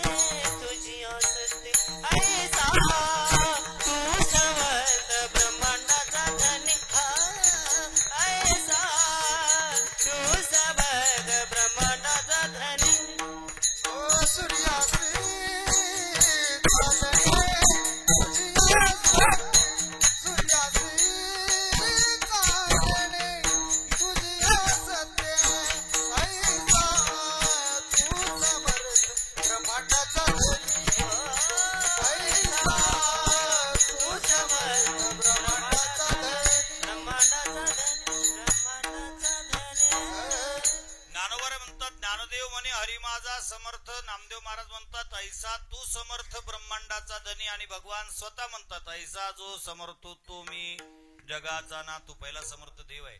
आणि दुसरे समर्थ आहेत जगत गुरु तुकाराम महाराज. धन्य तुकोबा समर्थ. बाकी सगळे असमर्थ आहेत. फक्त फरक एवढा आहे देव समर्थ आहे पण त्याच्यात इच्छाच नाही. वास्तवात त्याच्यात ताकद किती आहे. घडीमोडी हेळा मात्रे पाप पुण्य संचिता. एका सेकंदामध्ये सृष्टीची घडी बसवतो आणि दुसऱ्या सेकंदामध्ये मोडू शकतो एवढी ताकद आहे. पण इच्छेचा अभाव आहे. संताकडे सामर्थ्यही आहे आणि संताकडे इच्छाही आहे. म्हणूनच संत जगदोद्धार करू शकतात. म्हणून ते स्वतःहून येतात. आता नामदेव महाराज म्हणतात उद्धाराया आले पण कोणा दीन जना. या जगतामध्ये उद्धाराकरता सन्मुख असणारे 3 लोक आहेत. ते 3 प्रकार आहेत. पहिला वर्ग आहे स्वतःचा उद्धार करतो. दुसरा वर्ग आहे आपल्याचा उद्धार करतो. आणि तिसरा वर्ग आहे सगळ्यांचा उद्धार करतो. स्वतःचा उद्धार करतो त्याचं नाव ऋषी, त्याचं नाव मुनी, जपी, तपी, संन्यासी. हे स्वतःचा उद्धार करतात. बाकीच्या उद्धाराच्या भानगडीत पडत नाहीत. मुनी मुक्त झाले बेनी गर्भवासा. त्यांना बाकीच्यांचं घेणं देणं नाही. उदाहरणादाखल जर सांगायचं झालं तर बऱ्याच गावामध्ये गाव मोठे मोठे असतात आणि त्याच्यात एखादाच माळकरी असतो. आमची आशा वाढते की चला या गावात एक माळकरी झाला त्याला म्हणा बाबा बरं वाटते आता तू माळ घातली तू माळकरी झाला मग एखादा सोबती कर ना तुझ्या. तू घरी नसला तर त्याच्या घरी जाता येईल. तो म्हणतो महाराज त्या भानगडीत नाही पडत मी. का मी माळकरी झालो हे भाग्य समजा. बाकीच्यांना बांधकाळा घालण्याकरता मी विनंती करणार नाही. कारण आमचं गाव इतकं विचित्र आहे, इतकं विचित्र आहे की मी जर गावाच्या लोकांना माळ घालण्याकरता प्रवृत्त केलं, प्रयत्न केला तर ते माळकरी होतील की नाही माहित नाही. पण माझ्या गळ्यातली तोडल्याशिवाय राहणार. कारण बऱ्याच गावातले काय इतके बिलिंदर आहेत आणि त्यातल्या त्यात आता आचारसंहिता लागलेली आहे. आचारसंहितेचं माळेचं वैर आहे. मी दुपारच्या प्रवचनात बोलून गेलो तुमच्याशी. रामचंद्र महाराज नागपूरकरांनी एका कॉलेजच्या मुलाच्या गळ्यामध्ये माळ टाकली. महिना 1.5 महिना त्यांनी माळ ठेवली आणि 1.5 महिन्यानंतर तो पुन्हा परत आला. रामचंद्र महाराजला म्हटले माळ घ्या बा वापस. म्हटले का? म्हटले महाराज लोक काहीच्या काहीच बोलतात. म्हटले काय बोलतात रे? म्हटले सांगवल्या जात नाही महाराज. म्हटले सांग काय म्हणतात. म्हटले महाराज काय म्हणतात सांगू का? मी माळ घातली त्या दिवशीपासून ते मला नमस्कार राम राम नाहीत म्हणत. मग काय म्हणतात दुरूनच जहरी ओ महाराज जहरी. आता जय हरी आहे ना भाऊ, तो जहरी थोडी आहे शब्द. आता म्हणणारा जहरी असते खऱ्या अर्थाने. बरं तेवढ्यावर थांबत नाही. ते माळ दिसली की काय बोलतात महाराज सांगू का? जहरी ओ महाराज जहरी. तुम्ही तर माय घातली गयात. आता माय आहे का ते? काय बोला महाराज फार मोठी पंचायत हे घ्यावा. रामचंद्र महाराज होते ते. रामचंद्र महाराजांनी सांगितलं गळ्यात ते तर नाही घेत, माझ्या गळ्यातली जाळी देतो तर उद्या मुद्दाम शर्टाच्या वर काढून ठेव आणि तो कुचर वटा जिथं आहे तिथं जा आणि त्यांना ते जहरी करू दे, त्यांना म्हणू दे आणि मग मी सांगतो तसं उत्तर दे. तो दुसऱ्या दिवशी गेला ते माळ घालून. यांनी जहरी जहरी वगैरे केलं. कारण सौ नकटे उसमे मेरा एक नाकवाला व सौ नकटून कसाला. दरदर नाक असणं एरवी चांगुलपणाचं लक्षण आहे. पण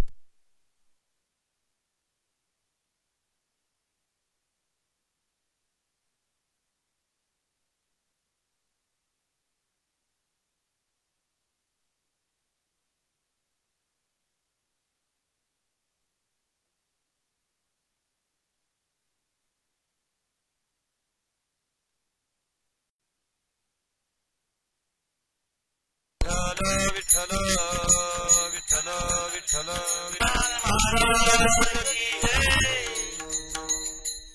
दुसऱ्या दिवसात तिथे गेलात. मी विषय सांगत होतो. सौ नकटे उसमे मेरा एक नाकवाला हो सौ नकटून का साला.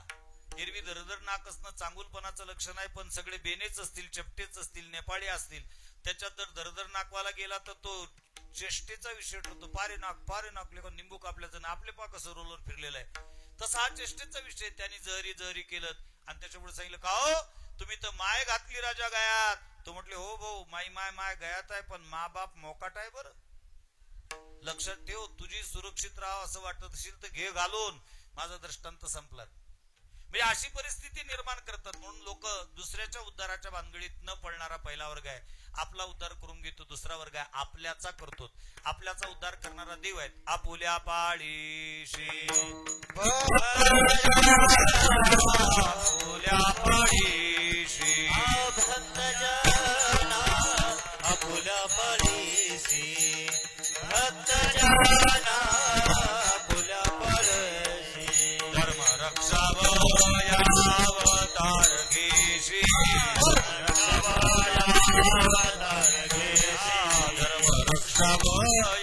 अवतार घेशी आपुल्या पाडीशी भक्तजना आपुल्या पाडीशी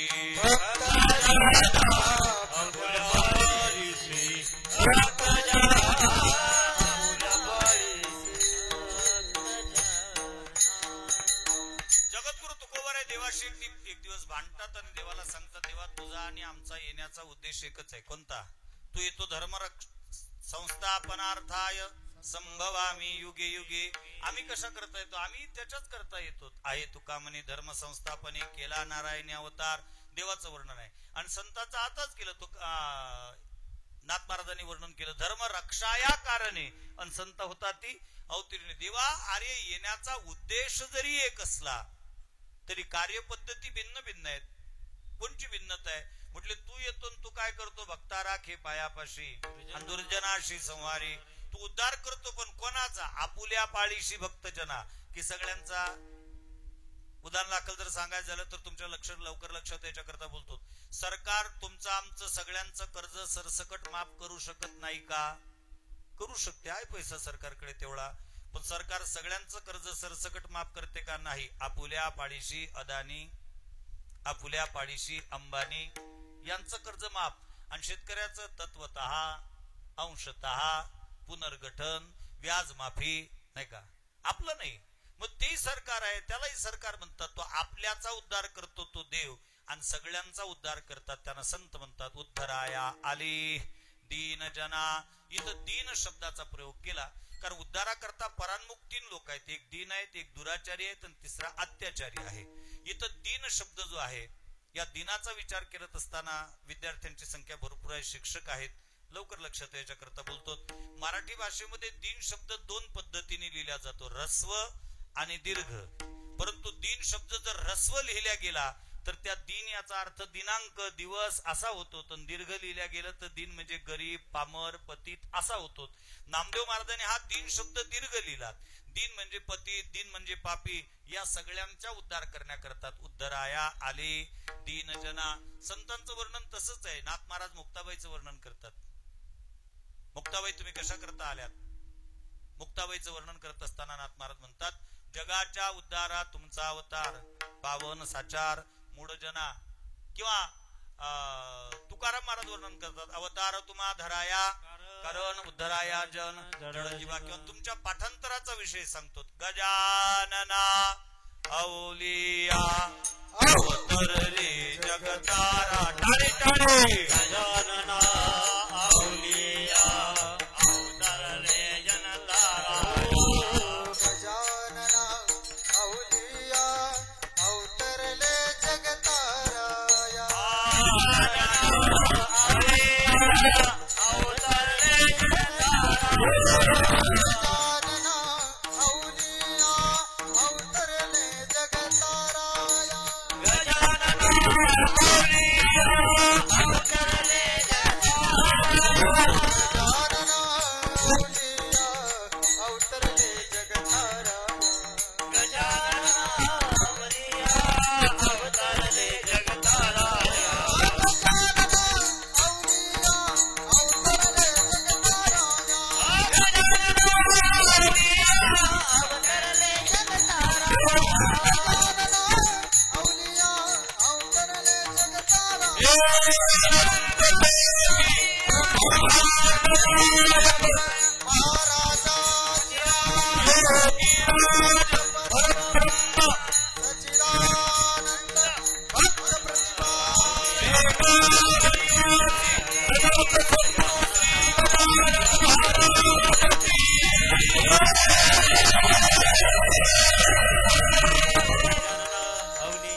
गजानना औलिया अवतरले जगताराया. कशा करतात? जगाला तारण्याकरता संत अवतरित होत असतात.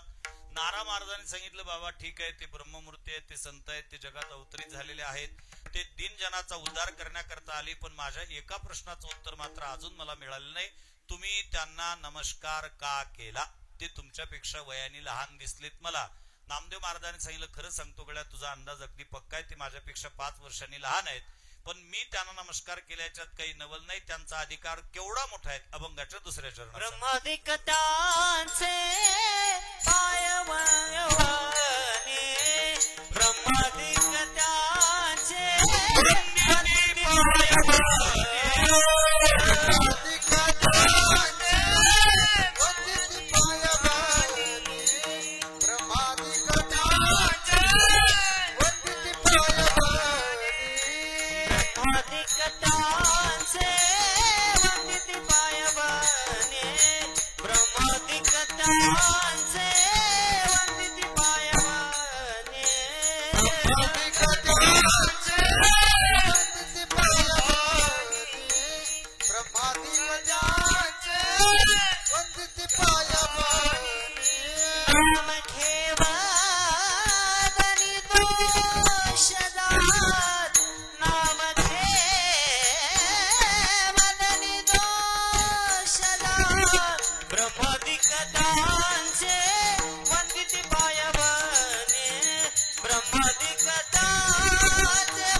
मराठी भाषेमध्ये आदी कधी लागते? यादी जेव्हा मोठी असते ती यादी कमी करण्याकरता आदी लावल्या जाते. म्हणून ब्रह्मादिक याचा अर्थ सगळे देवता त्यांची पायवणी म्हणजे पायधून जे पाणी निघतं त्याचं वंदन करतात. रामायणामध्ये गोड प्रसंग आहे, जास्त लांबवत नाही. मर्यादा पुरुषोत्तम रामचंद्र वनवास भोगत असताना रामचंद्रजी, लक्ष्मणजी आणि सीतादेवी आहेत, त्यात सीतेला रावणाने चोरून नेलं. चोरून नेला हा शब्द महाराज मी हेतुपुरस्सर सर केलाय, सावध पवित्रा घेऊन. काही दिवसापूर्वी रामायणची कथा सांगत असताना मी त्याच्यात मोठा शब्द प्रयोग केला, म्हणजे रावणाने सीतेचं हरण केलं. एक श्रोता अगदी समोर बसलेला प्रवचन झाल्यावर मला भेटायला आला. म्हणले महाराज काय प्रवचन खूप चांगलं करता, पण मग तुम्ही घाईघाई ओघाओघाने बोलताना एक विषय सोडून दिलात. 35 वर्ष झाले मी कथा कीर्तन करतो, पण असं कधी होत नाही मी विषय विसरलो, विषय सोडला, विषयांतर नाही करत मी कधी. नाही म्हटले आठवा महाराज. म्हटलं नाही मी नाही आठवत, तूच सांग काय. म्हटले मगात तुम्ही सांगितलं रावणाने सीतेचं हरण केलं. म्हटलं बरोबर आहे, पण मग तुम्ही हे सांगितलंच नाही, रावणाने सीतेचं हरण केलं एवढंच सांगितलं, मग ती सीता पुन्हा सीता झाली की हरणच राहिली. आता असे जर श्रोते भेटले तर काय करावं त्या महाराजनं. तेव्हापासून मी मोठे मोठे शब्द वापरतच नाही. मग रावणाने सीतेला चोरून नेलं आणि रामचंद्र लक्ष्मणासहित सीतेचा शोध घेत घेत घेत दक्षिण भारतातील होसपेट पर्यंत पंपा सरोवरात गेलेत. त्या ठिकाणी शबरी नावाची त्यांची भक्त वाट पाहत होती. तिची उष्टेपोरं रामचंद्राने खाल्लेत आणि उष्टेपोरं रामचंद्राने खाल्ल्यानंतर तिला आनंद वाटला, तिचा अंगीकार केलात. पण त्यावेळेला जंगलामध्ये काही ब्रह्मवृंद मंडळी होती, त्यांच्या कानावरती वार्ता गेलीत आणि त्यावेळचा नियम होतात वर्णानाम ब्राह्मणो गुरु, वर्णामध्ये ब्राह्मणाला गुरु मानल्या जायचं. त्यांचं एक शिष्ट मंडळ रामचंद्रांकडे आलं तर रामचंद्राला सांगायला लागलं, रामा म्हणजे काय आम्ही ब्राह्मण आहोत, तुम्ही क्षत्रिय आहात, त्याच्यामुळे गुरुत्व आमच्याकडे आहे आणि तू नियमाचं उल्लंघन केलं. कोणतं? उच्चिष्टमपिचामेत्यम भोजनम तामसप्रियम. म्हटले मग हो केलं, कारण रामचंद्र राजकारणी होते, परंतु 2024 मधल्या राजकारणी एवढे प्रगत नव्हते. अटक होऊन सुद्धा तो मी नोहन राजीनामा देणार नाही आरोप केला, पण सिद्ध झाला का इथपर्यंत प्रगती नव्हती रामचंद्राची. त्यांनी कबुली दिली, हो झाला म्हटले माझ्याकडून गुन्हा. इलाज काय म्हटलं, इलाज एकच आहे, चला आमच्या सोबत नदी आहे, त्या नदीमध्ये पात्रामध्ये हातावर पाणी टाकता, आम्ही श्लोक म्हणू, संकल्प सोडा, तुम्हाला पापमुक्त करू. गेलेत रामचंद्र, हातावर पाणी घेतलं तर श्लोक म्हटला, पापम पापक्रमाम पापात्मा पापसंभवाम त्राहिमाम कृपया गंगे सर्व पाप हरा भव. आता लीलापूर मर्यादा पुरुषोत्तम सोडलं त्यांनी पाणी. पाणी सोडल्यानंतर परिणाम काय झाला माहितीये का? ती पाण्याने वाहणारी नदी, दुसऱ्या भरून वाहणारी नदी ती रक्तानी पुवानीच व्हायला लागली, त्याचे दुर्गंधी सुटलेत. आणि मग यांचं धाबं दणानलं, कारण त्यावेळेला लोकांचं जीवन नदीवर निर्भर होतं. सगळ्या गोष्टी नदीवर, अंग धुवायला नदीवर, कपडे धुवायला नदीवर, भांडे धुवायला नदीवर, म्हणजे एकूण सगळंच लोक नदीवर धुत. सगळ्यामध्ये सगळंच आलं, पिण्याकरता पाणी नदीहून, सगळं नदीहून. पण ते नदीत जर आटलीशील तर किती पंचायत. आता या पोरांना सांगितलं समजा आम्ही की नदीहून पाणी आणत होतो, हे म्हणतील काय महाराज बावळट आणला वा, नदीहून पाणी. आता गावातलं सांडपाणी नदीत जाते तेवढंच फक्त, नदीतलं पाणी गावात येते कधी पूर आला की, नाही तर नदीतलं पाणी गावात नाही. त्याच्यानंतर विहिरी आल्या होत्या, विहिरीतून लोक पाणी काढत. आता त्या विहिरी पाण्याच्या दृष्टिकोनातून वनवाशीच आहेत, विहिरीत पाणीच नाही. पाहणाऱ्याच्या डोळ्यातून पडलं तरच पाणी, नाही तर विहिरीत पाणी नाही. नंतर आम्ही लहान असताना नळ आले होते, ते गल्ली गल्लीत होते, तोपर्यंत बरं होते. जोपर्यंत नळ योजना गल्लीत होती तोपर्यंत सगळे गाव दन दन दन दन वाटत. का भांड्याला भांडं लागलं की झाला, पहिल्यांदा काकळा, मग विष्णू सहस्त्रनाम, मग ज्ञानेश्वरी पारायण, मग प्रवचन, संध्याकाळचं हरिपाठ, रात्रीचं कीर्तन, पण काम पडलं तर रात्रीचा जागर सुद्धा चालायचा. पहिल्यांदा तिच्या मायचा, तिच्या बापाचा, तिच्या आबाचा, सगळ्यांचा उद्धार. नाहीच कोणी सापडलं तर नानक्याचं नाव त्याच्यात, मग मंगलाष्टक म्हणणारा बामनही याचा त्याच्यात. नाहीच कोणी तर हेच होते ना जेवायला, यांनीच आणली ना आपल्या गावात, नाही तर का आपलं गाव असं होतं का. पण त्याच्यानंतर नळ घरात आलेत, त्यावेळेला ते भांडणं कमी झालेत, म्हणजे गाव शांत झालेत. पण या पोरांकडे काम होते, मग माठ भरून ठेव, गळवा भरून ठेव, बादली भरून ठेव. आता ते नाही, आता डायरेक्ट टाकीत पाणी जातं. आता प्रत्येक ठिकाणी नळ आला, स्वयंपाक खोलीत नळाला नवल नाही, तिथेही नळच आहे. आता तिथेही गळवा नेण्याची गरज नाही, गळवा फक्त आता पाहुणा आला कीच न्यावा लागतो, पाहुणा आला की प्यायला. बहुतेक काही दिवसांनी त्याच्यातही प्रगती होईल, बैठकीत नळ जाईल, पाहुण्याला ताण लागली की होय. त्या विमानतळावर नळ असतात, हात घातला की ते सेन्सर बसवलेले आहेत, पाणी येते, हात काढला की पाणी बंद होत जाईल. त्या कोल्हापूरला एक गोरक्षण आहे कळसिद्धेश्वर स्वामींचं, कनेरी मठ, त्यांनी इतकी व्यवस्था केली, इतकी प्रगत आहे, हजारो वर्ष मागही नेलं. म्हणजे भारताची खेडे व्यवस्था सुद्धा त्यांनी दाखवली त्याच्यातून. आणि 3D 4D नाही 7D पर्यंत थिएटर उभे केलेत त्यांनी. गोरक्षण असं केलं, एवढा असा गड्डा केला, गायीनी त्याच्यात तोंड घातलं रे घातलं की आपोआप पाणी येते. आणि गायीची ताण झाली, तिने तोंड काढलं की पाणी आपोआप गायब होते. बहुतेक अशी व्यवस्था काही दिवसांनी बैठकीत होईल, पाहुण्याला ताण लागली, घातलं तोंड की आलं पाणी, ताण झाली काढलं की पुन्हा पाणी गायब. म्हणजे आता कटकट नाही ठेवली, पुन्हा बटनाची नाही, काही नाही, काही नाही, रिमोट, म्हणजे सगळं आता कॉर्डलेस काय, वायरलेस काय, ही सगळी व्यवस्था त्या ठिकाणी आली. आणि म्हणून मग त्यावेळेला मात्र नदीवर असल्यामुळे मग पंचायत झाली.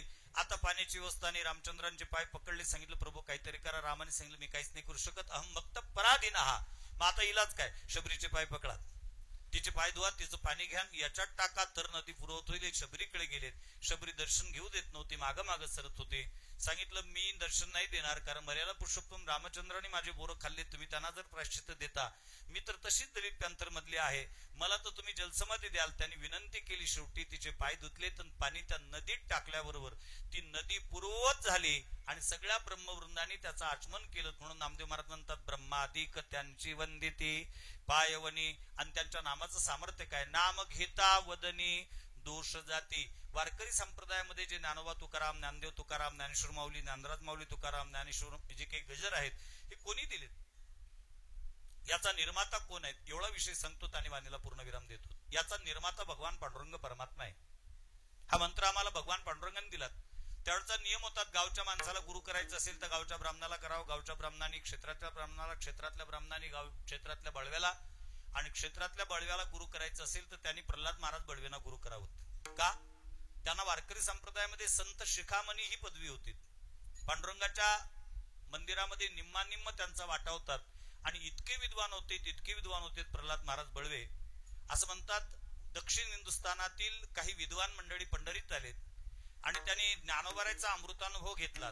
आणि त्याच्यातले ते 5 श्लोक वाचले सुरुवातीचे. यदख्येयमानंद म्हणजे केवलम श्रीमन निवृत्तीनाथेती ख्यातम दैवतमाश्रित गुरुरित्याख्या लोके साक्षात विद्या ईशांकरी जयत्याज्ञा नमस्तश्री दयारदारे निरंतरम सार्धकेन च कशार्थम. त्यांना बरं वाटलं, संस्कृत कळत होतं त्यांना, पण पुढचं मग ती ओवी वाचली ऐशी हे निरुपाधिके, त्यांना काही कळतच नव्हतं. त्यांनी प्रल्हाद महाराज बळवींना विनंती केली, बाबा आम्हाला हा अमृतानुभव कळत नाही, काहीतरी करा ना. अमृत त्या ठिकाणी पूर्वी संस्कृत कळत नव्हतं म्हणून ज्ञानोबांनी गीता ज्ञानेश्वरीच्या रूपाने आणली, नाथ महाराजांनी भागवत एकनाथी भागवताच्या रूपाने आणलं आणि प्रल्हाद महाराज बळवींनी ख्याती केली. ज्ञानोबारायचा मराठीतला अनुभव जो मराठी भाषिकांना मराठी भाषेत समजत नाही तो संस्कृतात केला, त्यांना कळत होतात आणि त्यांना आनंद वाटला माऊलीचा अमृतानुभव ऐकून. पण तो अमृतानुभव महाराष्ट्रात 350 वर्ष पडलेला शास्त्री महाराज. मग आमच्या भास्कर महाराजांच्या पालखीचा मुक्काम अहिल्यादेवी होळकर वाड्यामध्ये पंढरपूरला असतो. तिथं प्रल्हाद महाराज बळवींचे विद्यमान वंशज वसंतराव बोरखेडीकर ते होते. ते वासुदेव महाराजांकडे आले तर महाराजांनी सांगितलं, महाराज आमच्या पूर्वजांचा हा ठेवा आहे, हा संस्कृत आम्हाला काही येत नाही, कृपा करून हा मराठीत करून देता का. आणि मला सार्थ स्वाभिमान वाटतो. म्हणजे प्रल्हाद महाराज बळवींनी माऊलीचा अमृतानुभव मराठीतला संस्कृतात केला आणि प्रल्हाद महाराज बळवेंचा संस्कृतातला अमृतानुभव वासुदेव महाराजांनी मराठीत आणून दिला. पुन्हा त्याचा अनुवाद मराठीत केला. ते प्रल्हाद महाराज बळवे पांडुरंगाच्या मंदिरात निम्मा वाटा होतात त्यांचा. ते एक दिवस झोपलेले आहेत, त्यांना भात झाला, आपण काकड्याचा करणा झाला, पण झोपलेलो तुटले घाईगे मंदिराचे दरवाजे उघडत गेले. 9 द्वार आहेत भगवान पांडुरंगाच्या मंदिराला, 8 उघडलेत आणि 9वा दरवाजा उघडायच्या अगोदर त्यांना असं भात झाला की आपण रात्री घाईगी मंदिर बंद करत असताना एखादा वारकरी मंदिरामध्ये कोंडल्या गेलात आपल्याच्याने, कारण आतून भजनाचा आवाज येत होता.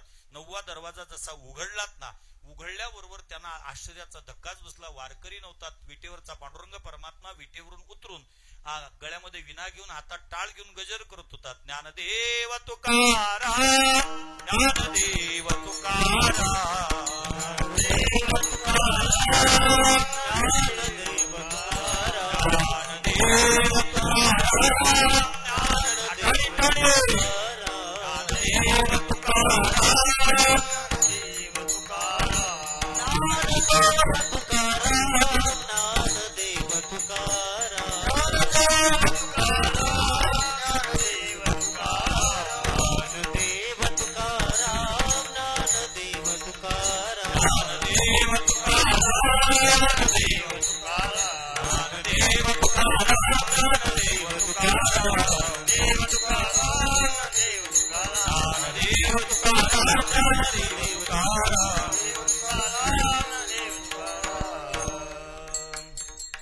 आता माझ्या लक्षात आलं शास्त्री महाराज हे अवकानी पाणी का पडते.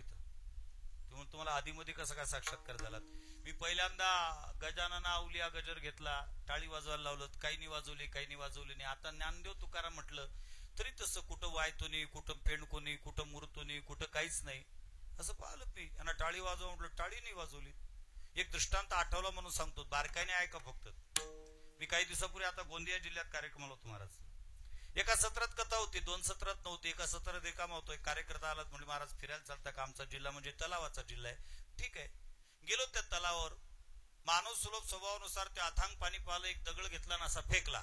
जसा दगड फेकला तसा त्याच्या अर्धवर्तुळाकार सगळा तलाव दिसायला लागला. वर्तुळच. बारकाईने मी पाहिल्यानंतर लक्षात आलं त्याच्यात मधात एक भाग होता, तिथं वर्तुळच तयार होत नव्हतं. म्हटलं का नसावं. पुन्हा दगड मारला, पुन्हा बाजूला वर्तुळ, पण तिथं दिसत नव्हतं. पुन्हा तिसरा दगड मारला तरी वर्तुळ तयार होत नव्हतं. शेवटी नावेत बसलो, त्या नावाळ्याला म्हटलं तिथपर्यंत घेऊन चाल, तिथं वर्तुळ का निर्माण होत नाही. तिथपर्यंत गेल्यानंतर लक्षात आलं जिथं वर्तुळ निर्माण होत नव्हतं तिथं पाणीच नव्हतं, तिथं खळक होता. कारण वर्तुळ निर्माण होण्याकरता पाणी लागते, दगडावर वर्तुळ निर्माण होत नसतात. तसे मी 2 दगड मारून पाहिले, पण काही ठिकाणी खळका आहेतच, त्याच्यात काही वर्तुळ निर्माण झालं नाही. म्हणजे गोट्या असतील त्यांच्याकरता नाही, पण पाणी असलं की तिथं वर्तुळ निर्माण होतात. गजर झाला त्यावेळेला प्रल्हाद महाराजांनी पांडुरंगाला नमस्कार केला. सांगितलं देवा हे काय आहे. म्हटले प्रल्हादा तुला सांगू का, गीतेच्या 9व्या अध्यायामध्ये मी अर्जुनाला राजविद्या राजगुह्य योग, स्वतःचा ऐश्वर्य योग आणि अनन्य भक्ती योग सांगितला, पण त्याच्यापासून सुद्धा जे राखून ठेवलं मी ते तुला सांगतोय. मानवी जीवनाचा उद्धार व्हावा असं वाटत असेल, वाणीचे दोष जावे असं वाटत असेल, तर आता माझ्या नावाचा गजर केल्यापेक्षा संतांच्या नावाचा गजर करत जा. पूर्वी संप्रदाय म्हणजे गजर होतात, पुंडली कवरदा श्रीहारी विठ्ठल असा होता, पुढे काहीच नव्हतं. झालं तिथंच थांबला. रामकृष्ण हरी होतात, विठोबा रुक्माई होता, आता मात्र संताच्या नावाचा जप करत जा. म्हटले देवा माझा तुमच्यावर विश्वास आहे, पण समाज माझ्यावर विश्वास ठेवणार नाही, त्याच्याकरता काय करायचं. भगवंतानी प्रल्हाद महाराजांनी सांगितलं आता चैत्र वारी योग घातलेली आहे, तारा करा, लोकांना बोलून घ्या आणि 16 खांबीत बोलवा, तिथं टाळ मृदंग विना ठेवा, पूजा करा, आपोआप चमत्कार दिसेल. तसंच केलं. प्रल्हाद महाराजांनी टाळ मृदंग विण्याची पूजा केली. वारकरी पंढरपुरात आलेत आणि परिणाम काय झाला, आपोआप त्या टाळातून, मृदंगातून, विण्यातून गजर निघाला. ज्ञानेश्वर माऊली नाराज माऊली ज्ञानेश्वर माऊली नाराज माऊली माऊली ज्ञानेश्वर माऊली नाराज माऊली ज्ञानेश्वर माऊली नाराज माऊली माऊली ज्ञानेश्वर माऊली नाराज माऊली ज्ञानेश्वर माऊली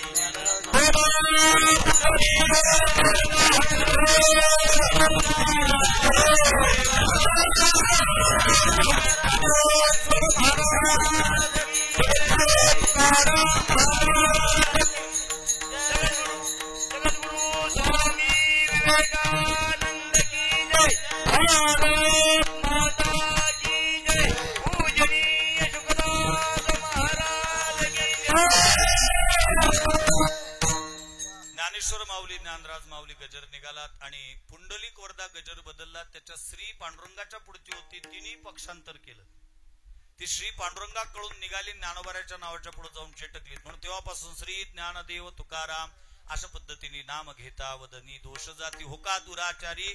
तो किती दुराचारी असो, विषय आसक्त असो, संतो कृपेने त्वरित त्याचा उद्धार होतो.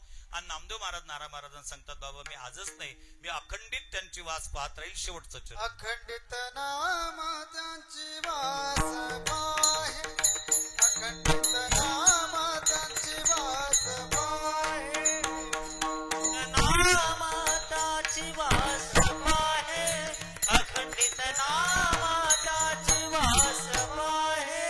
निशिदिन ध्याये सत्संगती, निशिदिन ध्याये सत्संगती, ब्रह्मादिक त्याची वंदिती पायवणी, ब्रह्मादिक त्याची वंदिती पायवणी.